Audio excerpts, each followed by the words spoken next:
¿Cómo están todos? ¿Bien? ¿Todo bien? Muy bien, bendecidos, ¿verdad? Hoy estamos en la tercera parte de este mensaje que estamos hablando de Timoteo. Estamos hablando acerca de viviendo una fe que se multiplica, ¿verdad? Y el título es Audacia. Y vamos a abrir nuestras Biblias en 2 de Timoteo, capítulo 2, versículo 2, que sería el versículo que vamos a tomar hoy. La palabra de Dios dice así: así que tú, hijo mío, fortalécete por la gracia que tenemos en Cristo Jesús. Lo que me has oído decir en presencia de muchos testigos, encomiéndalo a creyentes dignos de confianza, que a su vez estén capacitados para enseñar a otros.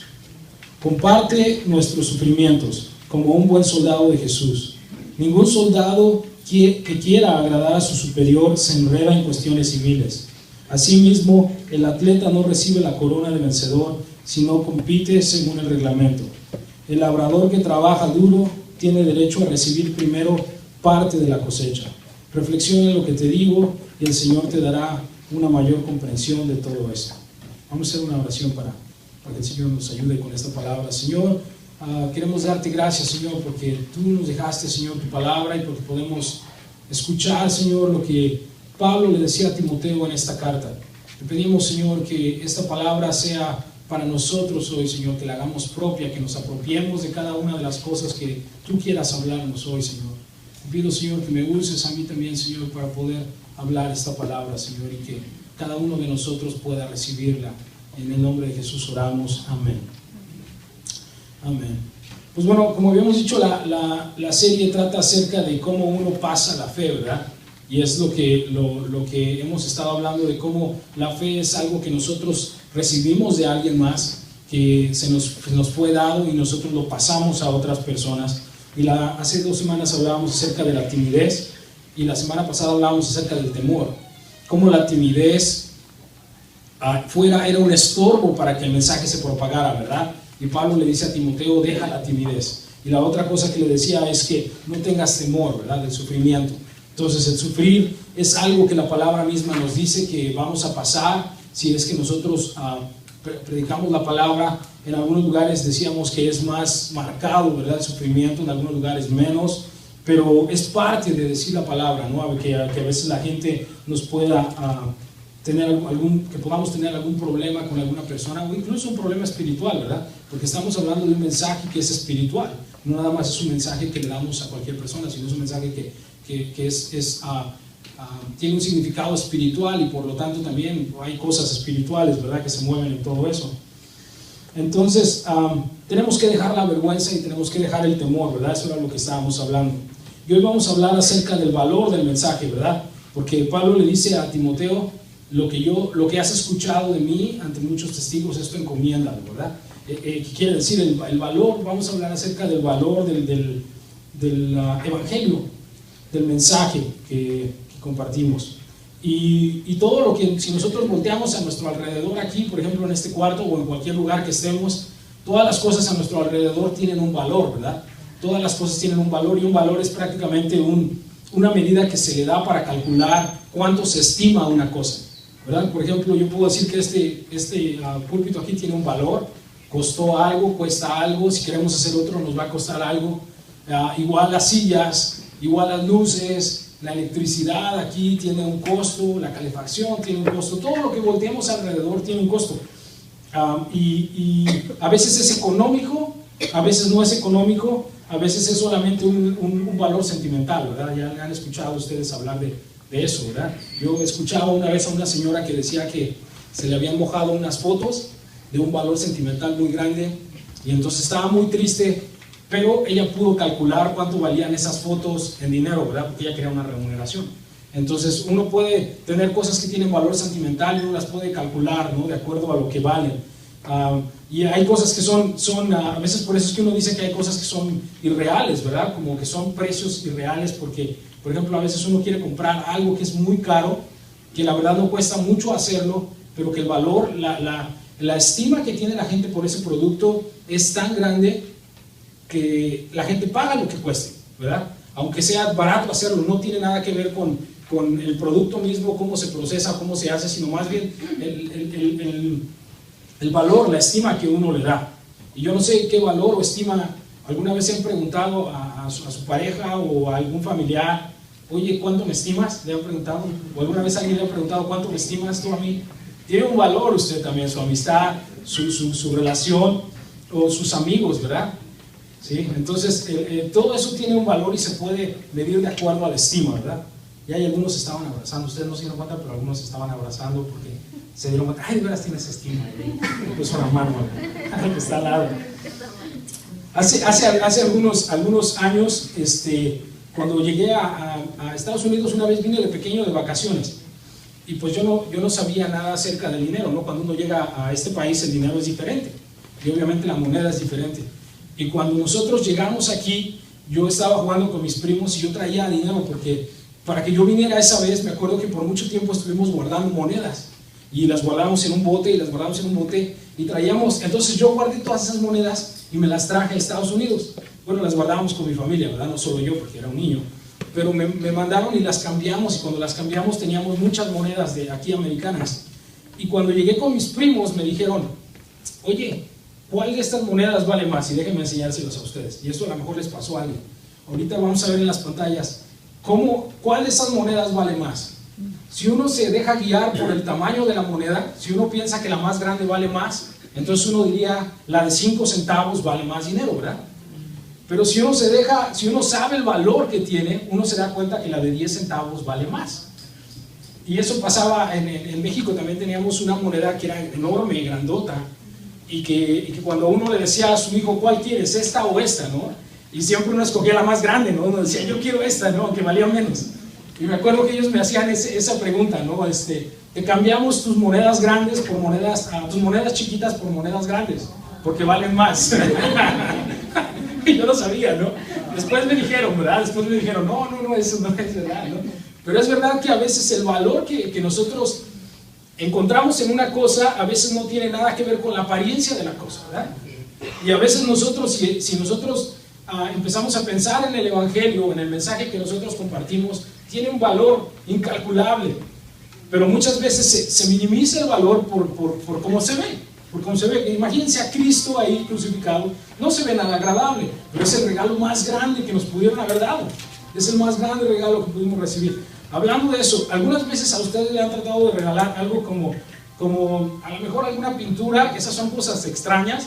Miren esa pintura, ¿cuántos les gustaría recibir esa pintura? Si alguien se las diera, bueno, algunos ya saben, y ¿saben qué? Porque esa pintura que parece que son unos rayones que uno dice, bueno, ¿y qué valor puede tener? Si me la regalan a mí, yo digo, bueno, mis hijas hacen lo mismo. Pero ¿saben que esa pintura vale 148.1 millones de dólares? 148 millones de dólares está evaluada esa pintura. Imagínese usted. Es una pintura que usted dice, wow, pues, ¿qué valor puede tener? ¿Verdad? Hasta que uno lo sabe. Y en el arte es muy común, mire, esa pintura, 145.4 millones de dólares. Usted puede ver el dibujo. ¿Quién podría hacer ese dibujo? Y esta es mi favorita, la que sigue. Porque esta sí creo que la pueden hacer mis hijas. 74.9 millones de dólares por esa pintura. Si usted la ve ahí, hermano, y usted la ve ahí en algún lugar, usted dirá, bueno, pero está bonito, a lo mejor combina con algunas cosas o algo, pero usted jamás imaginaría que algo así tendría semejante valor, ¿verdad? Lo mismo pasa con el Evangelio. El Evangelio nosotros lo escuchamos hablar, lo hemos dicho a algunas personas, y muchas veces las personas no entienden el valor que el Evangelio tiene, pero el Evangelio tiene un valor incalculable. Y no solamente el Evangelio, sino nosotros mismos, hermano, tenemos un valor incalculable que el Señor nos da. Por eso es que si alguien le diera ese regalo, ¿lo aceptaría usted? ¿Cuánto cree que pueda valer ese regalo? Es la cruz, incalculable, sí, incalculable. Es la cruz, los clavos, la corona de espinos, la muerte de Jesús en la cruz que nos limpia de todo pecado, que nos da vida eterna, ¿verdad? La vida eterna es algo incalculable también. Vida eterna, imagínense, vida eterna. Entonces, por eso es que hoy vamos a hablar en este mensaje acerca del valor que tenemos, el valor que tiene nuestro llamamiento, el llamamiento que Dios nos da, y el valor que tiene el mensaje que predicamos también. Y para eso vamos a hablar a algunos puntos ahí. El valor del llamamiento el valor del llamamiento más bien vamos a hablar del carácter del llamamiento primero. El valor del llamamiento se define por un carácter que significa que es algo muy común. El llamamiento puede ser algo muy común, como la pintura que veíamos ahí, que usted la ve y usted dice, bueno, no me impacta tanto.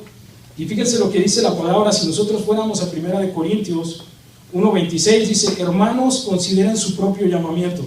No muchos de ustedes son sabios según criterios meramente humanos, ni muchos los poderosos, ni muchos los de noble cuna. Pero Dios escogió lo insensato del mundo para avergonzar a los sabios, y escogió lo débil del mundo para avergonzar a los poderosos.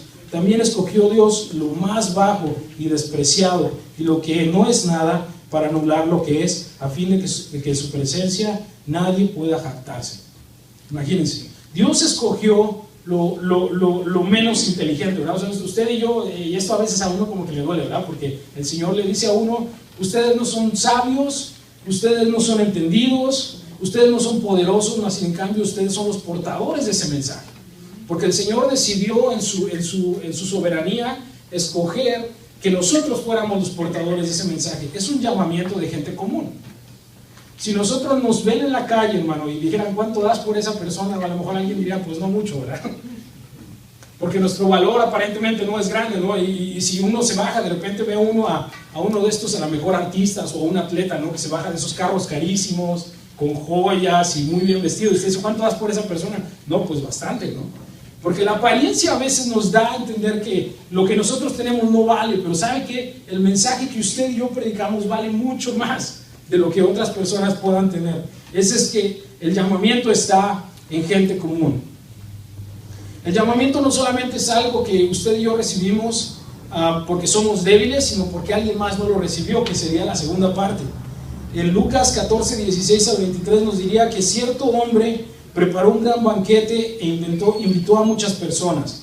A la hora del banquete mandó a sus siervos a decirles a los invitados: vengan, ya todo está listo. O sea, prepara un banquete y manda a decirle a los invitados: vengan, ya el banquete está listo. Pero todos ellos tuvieron una excusa para venir y decidieron no venir ese día.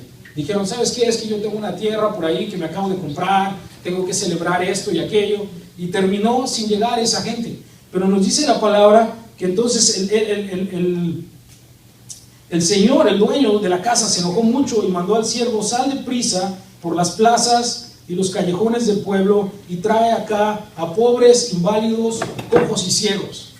O sea, el mensaje que nosotros tenemos es un mensaje que recibimos no por el valor que tenemos, sino porque alguien más lo rechazó. Y nosotros recibimos ese llamado. No es un mensaje tan grande, hermano, que fíjese que si nosotros estudiáramos o viéramos lo que creen, por ejemplo, los musulmanes, lo que creen los mormones, los testigos de Jehová, nosotros diríamos que su mensaje no tiene tanto valor como el nuestro, porque ¿sabe qué? El nuestro tiene vida eterna, segura vida eterna. No nada más es que nosotros creemos que vamos a tener vida eterna si nos portamos bien. Nosotros vamos a tener vida eterna por seguro, porque nosotros creímos en Cristo, que es el pago de nuestros pecados. Nosotros creemos en Cristo, que Él es el autor y el consumador de las cosas, ¿verdad? Él es el poderoso y Él es Dios mismo, hombre y Dios también. Entonces, nuestro mensaje, hermanos, tiene un valor incalculable que quizá otros rechacen, pero no importa, porque nosotros fuimos elegidos para venir. Y imagínense que si hay un banquete en la casa del hombre más rico del mundo y los invitados no quieren ir, ¿usted no iría si lo invitan? Claro que sí iría. Entonces, y más si los quieren invitar no quieren ir, bueno, y entonces todavía como dice que es un lugar tan grande, donde hay tanta comida, que después de que mandó a traer todos los ciegos, los cojos, después dijo: ¿sabes qué? Todavía hay espacio, le dijo el siervo, le dijo: bueno, ve por los caminos, por las veredas, y trae acá a todos los que quieran venir. Imagínense eso, es un lugar grande, no solamente es un lugar pequeño que está limitado, sino es un lugar muy grande donde nosotros nos está llamando el Señor. También nuestro llamamiento es un llamamiento a alcanzar el mundo. Esa es otra cosa que nosotros sabemos. El valor de nuestro llamamiento el llamamiento que nosotros tenemos es valioso porque es un mensaje para todo el mundo. No nada más es un mensaje para ciertas personas. Ahora se habla mucho de hacer propaganda para personas específicas. ¿Sí han escuchado eso? Que muchas veces cuando uno escribe en Google que a usted le gustan los zapatos rojos y usted pasa buscando zapatos rojos. De repente alguien se da cuenta que a usted le gustan los zapatos rojos y le empiezan a llegar propagandas de zapatos rojos. Y entonces usted los va a comprar, porque a usted le gusta eso. Y entonces hay ahora como hay como campañas de poder entender quién es usted y qué le gusta comprar para poderle vender lo que a usted le agrada. Es así, es muy personal. Pero el Evangelio de Dios es para todos. No necesita, porque todos tenemos la misma necesidad. La misma necesidad que es, no tenemos vida eterna si no conocemos a Cristo, y tenemos pecado en nuestra vida y no podemos ser perdonados de ese pecado a menos de que Jesús venga y pague por ese pecado que tenemos. El llamamiento es, pero cuando venga el Espíritu Santo sobre ustedes, recibirán poder y seréis mis testigos en Jerusalén, en Judea, en Samaria y hasta los confines de la tierra. ¿Verdad? Es un llamamiento que nos lleva a alcanzar a todo el mundo. Entonces usted puede compartir este evangelio con cualquier persona allá afuera. Cualquier persona que esté afuera lo puede recibir. No necesita ser una persona rica ni una persona pobre. No tiene que ser alguien que tiene necesidad o alguien que vive bien. Siempre este evangelio es para todas las personas. La otra cosa que lo hace muy, muy valioso es que es un llamamiento para gente como Timoteo, que es cobarde y tímido, ¿verdad? Decíamos las veces anteriores. Pues Dios no nos ha dado un espíritu de timidez, dice 2 de Timoteo 1:7, sino de poder, de amor y de dominio propio. Así que no te avergüences de dar testimonio de nuestro Señor, ni tampoco de mí. Por su causa soy prisionero. Al contrario, tú también, con el poder de Dios, debes soportar sufrimientos por el Evangelio. El Evangelio que nosotros hablamos también tiene poder, es valioso, porque es para gente que es tímida y que también puede ser cobarde. Fíjese lo que pasó con Pablo. Pablo le dice a él, ¿sabes qué? Primero, ¿verdad? Empezando la carta, le dice de primeras, ¿verdad? Tú eres tímido y tienes temor. Y hay veces que uno lo hace diferente, ¿verdad? Porque cuando uno tiene que decirle algo importante a una persona, a veces uno se reserva ciertas cosas, ¿verdad? Pero Pablo tenía tanto amor por Timoteo. Alguna vez yo escuchaba a alguien que decía, estaban discutiendo sobre cómo decirle algo a unas personas. Eran unos pastores que le iban a decir algo a la gente de sus iglesias, y entonces entre ellos estaban hablando y diciendo, pero ¿cómo se los decimos? Porque no queremos hacerlos sentir mal, porque bueno, muchos de nosotros a veces venimos a la iglesia y tenemos a veces fuimos heridos donde estábamos antes, a veces fuimos lastimados, y cuando uno llega a la iglesia a veces uno se siente como cuando uno le dicen algo fuerte, a veces uno se siente como atacado, ¿verdad? Entonces ellos tenían esa pregunta ahí de cómo podemos nosotros decirles esto que les queremos decir a todos sin que se sientan mal. Y entonces ahí estuvieron dando varios ejemplos, pero le preguntaron a una persona y él dijo, ¿sabes qué? Yo se los digo así como debo de decírselos. Se los digo así como tengo que decírselos. Y entonces empezaron a preguntar, ¿y por qué? O sea, ¿no te da miedo que la gente se sienta mal? O que la gente... Y él le dijo, ¿sabes qué? Que no me da miedo porque ellos saben que los amo. Porque yo les demuestro amor. Porque el amor que yo tengo por ellos, ellos saben, ellos lo pueden sentir, ellos lo han experimentado. Y por eso yo me puedo acercar a ellos y decirles lo que les tengo que decir, y ellos no se van a ofender, porque ellos saben que no lo hago por mi interés o por el interés de la iglesia, sino por el beneficio de todos. Y entonces eso es lo que le pasa a Pablo. Pablo va inmediatamente con Timoteo y le dice, eres tímido y tienes miedo. Pero cuando llegamos al capítulo 2, nos damos cuenta que Pablo le dice, eso que has escuchado de mí, encárgaselo a otros. Lo que quiere decir, él era tímido y era vergonzoso, pero aún así, él podía seguir siendo un discípulo de Cristo. No, usted no tiene que ser una persona que no sea tímida, y usted no tiene que ser una persona que no tenga temor. Usted puede ser una persona que tiene temor y que es tímida. Ahora, no va a dejar usted y yo no vamos a dejar que la timidez y el temor se interpongan, ¿verdad?, al entregar el Evangelio.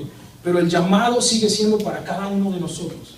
Por eso es que es un llamamiento que tiene valor, porque no importa la condición en la que usted está, hermano, si el Señor lo ha llamado, el Señor lo puede seguir usando, hay que seguir trabajando cosas, y el Señor nos va a decir, en amor nos va a mostrar aquellas cosas que tenemos que cambiar, pero aún así el Señor quiere usarlo a usted y quiere usarme a mí. Es un llamamiento que tiene mucho valor. La segunda cosa que quería decirles es que también el Evangelio, el Evangelio tiene valor porque el Evangelio mismo, primero hablábamos del valor del llamamiento, ¿verdad? El llamamiento que todos nosotros tenemos, ahora vamos a hablar del valor del Evangelio. El valor del Evangelio que nosotros tenemos es tan grande, hermano, que Dios mismo vino a darlo, sería el número 1. Dios mismo tuvo que venir a dar ese anuncio. Nadie más vino, no envió a nadie más, ¿verdad? Leíamos la historia que alguien envió a un siervo, ¿verdad? Pero en este mensaje Dios mismo se hace hombre y viene y nos da el primer mensaje. Después nos envía a nosotros, ¿verdad? En su nombre. Pero Dios mismo viene, y entonces eso nos lo dice Juan 1:14. Diría así: el Verbo se hizo hombre y habitó entre nosotros, y hemos contemplado su gloria, la gloria que corresponde al Hijo unigénito del Padre, lleno de gracia y de verdad. Al día siguiente Juan vio a Jesús que se acercaba y dijo: he aquí también el Cordero de Dios que quita el pecado del mundo. De este hablaba yo cuando dije: después de mí viene uno que es superior a mí, porque existía antes que yo. Juan nos dice que Jesús era el Verbo. En la semana Daniel me contaba una historia bien interesante, que decía que fue a la casa de uno de sus familiares y que le preguntaba, porque le empezó a compartir, le quería compartir el evangelio, ¿verdad? Le quería empezar a hablarle de Dios, y dice que le dijo: oye, tú sabes que cuando fue la creación, en la creación tú sabes que Jesucristo estaba ahí, cuando hubo la creación. Y pues obviamente esa pregunta como que a uno lo deja como: no, pero yo no sabía, ¿verdad? O sea, yo que supiera, Jesús no estaba ahí. Y dice él que le dijo: sí, mira, enséñame tu Biblia. Y entonces ya sacaron la Biblia, que estaba guardada obviamente porque no la habían usado, y la desempolvó y le abrió la Biblia. Y mire qué fácil fue, hermano, abrirle la Biblia a alguien, solo preguntándole: ¿usted sabía que Jesús estaba ahí cuando fue la creación? Y la gente despierta interés, la gente se despertó en interés. Y eso es lo que nos dice este versículo de Juan. Juan nos dice que Jesús era el Verbo, que el Verbo estaba en el principio, ¿verdad? Y que Él mismo vino, y que dice: después de mí viene uno, y que Juan se dio cuenta y después dijo: después de mí viene uno que es superior a mí, porque existía antes que yo. Eso era lo que Juan el Bautista decía. El Evangelio también tiene mucho valor, hermano, porque el Evangelio, para que nosotros lo recibiéramos, Dios mismo en Jesucristo tuvo que ir a la cruz. ¿Se acuerdan de ese versículo de Filipenses que también está ahí? Quien, siendo por naturaleza Dios, no consideró el ser igual a Dios como algo a que aferrarse. Por el contrario, se rebajó voluntariamente, tomando la naturaleza de siervo, haciéndose semejante a los hombres. Y al manifestarse como hombre, se humilló a sí mismo y se hizo obediente hasta la muerte, y muerte de cruz. Eso es algo, hermano, que a nosotros, cuando nosotros nos sentimos quizá tristes o quizá nos sentimos desanimados, cuando nosotros volteamos y vemos la cruz y podemos entender que el Evangelio que nosotros estamos compartiendo tiene tanto valor, que Cristo tuvo que ir a la cruz y no solo morir cualquier muerte, ¿verdad? Pudo haber muerto de cualquier muerte. Algunas personas dicen: a mí me encantaría morir dormido, ¿verdad? Porque hay gente que así se duerme y muere, ¿verdad? Y no sufre. ¿Por qué? Porque no sufre. Pero Jesús murió una muerte de sufrimiento. Fue golpeado, fue humillado, escupido. Usted puede decir, puede ver la cruz y usted puede darse cuenta que fue de todo. Dice que su rostro estaba desfigurado. Usted, imagínese eso, hermano. Su rostro estaba desfigurado, se desangró, murió ahí colgado por usted y por mí, para que nosotros pudiéramos conocerlo a Él y nosotros pudiéramos compartir el Evangelio. Y ese es el arte que nosotros decimos: usted, hermano, podría encontrar valor en un arte como ese, como las pinturas que veíamos las pinturas ahí, algunas de ellas como a lo mejor que eran incomprensibles hasta cierto punto, pero que cuando nosotros entendemos el sacrificio de Jesús podemos decir: vale la pena sufrir, vale la pena padecer, vale la pena compartir el Evangelio. El Evangelio tiene tanto valor que vale la pena compartirlo. Vale tanto, hermano, que también nos limpia de pecado. La palabra nos dice que cuando nosotros venimos a Él y nosotros le decimos al Señor, eso es parte del Evangelio. El Evangelio nos dice que creamos en Dios y nos va a limpiar de pecado, pero que cuando nosotros pecamos podemos venir a Él y acudir a Él y pedirle que nos perdone una vez más, y Él nos puede limpiar. Imagínense alguien que pueda perdonarle todas sus culpas. Imagínense. Yo tengo un primo que un día estaba cometió muchas infracciones en otro estado. Él vivía en un estado, pero las cometió en otro.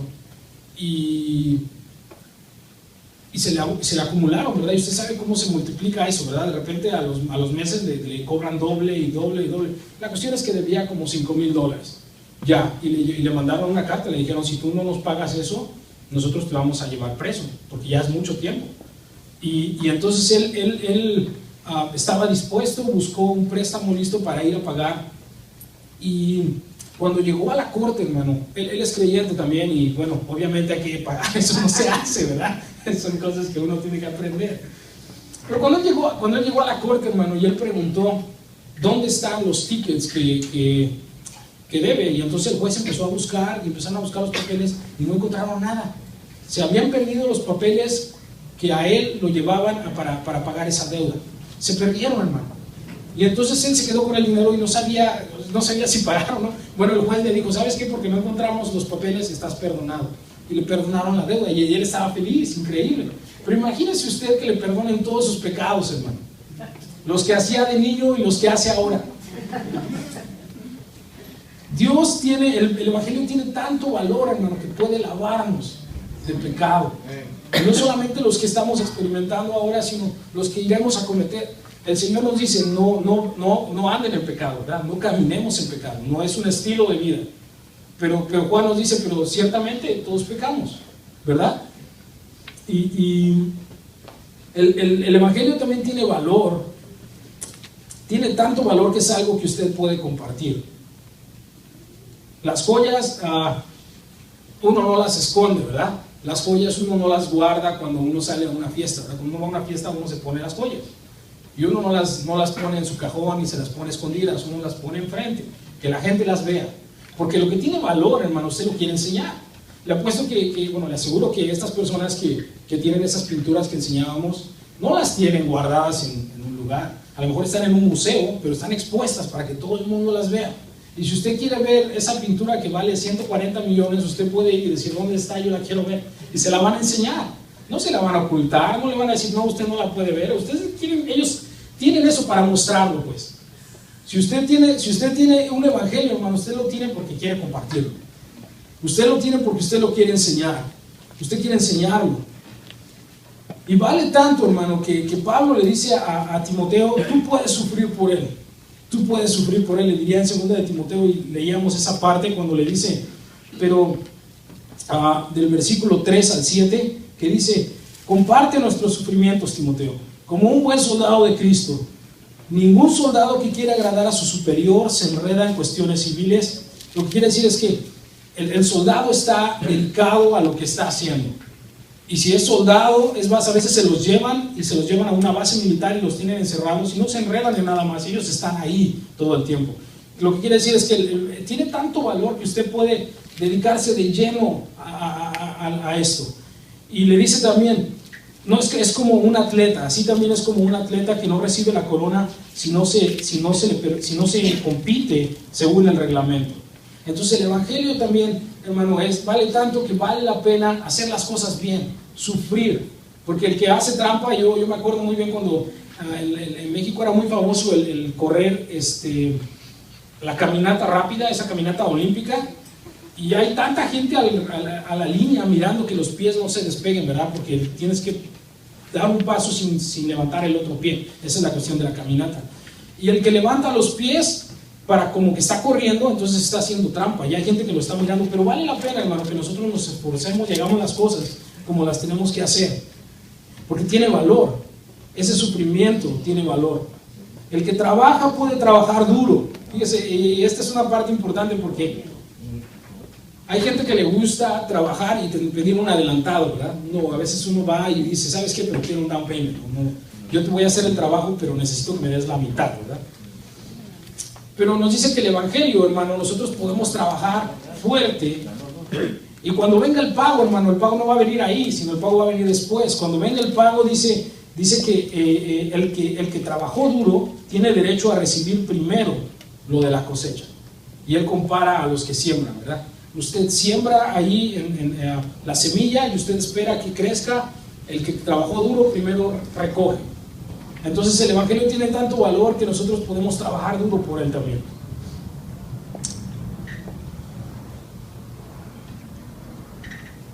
el llamado que Dios nos ha dado y el evangelio que predicamos es muy valioso, hermano. Es lo más valioso que usted y yo podamos haber recibido. No se sorprenda que un pedazo de lienzo como el que veíamos, que aparentemente cualquiera puede pintar, tenga un valor de una fortuna, ¿verdad? Así también, hermano, no se sorprenda que el evangelio que nosotros predicamos tenga el poder para cambiar gente, para traer vidas a Cristo, para cambiar las relaciones. Es un mensaje que muchas veces parece locura, ¿verdad? Así nos dice la Biblia también, pero que nos da vida eterna. Imagínense, vida eterna. Imagínense cómo es el cielo. Decía alguien que a veces lo que nosotros más valoramos a veces es el oro, ¿verdad? A veces el oro es muy valorado, ahorita está muy caro el oro. Decía esta persona que el cielo es algo tan grande que las calles son de oro, ¿no?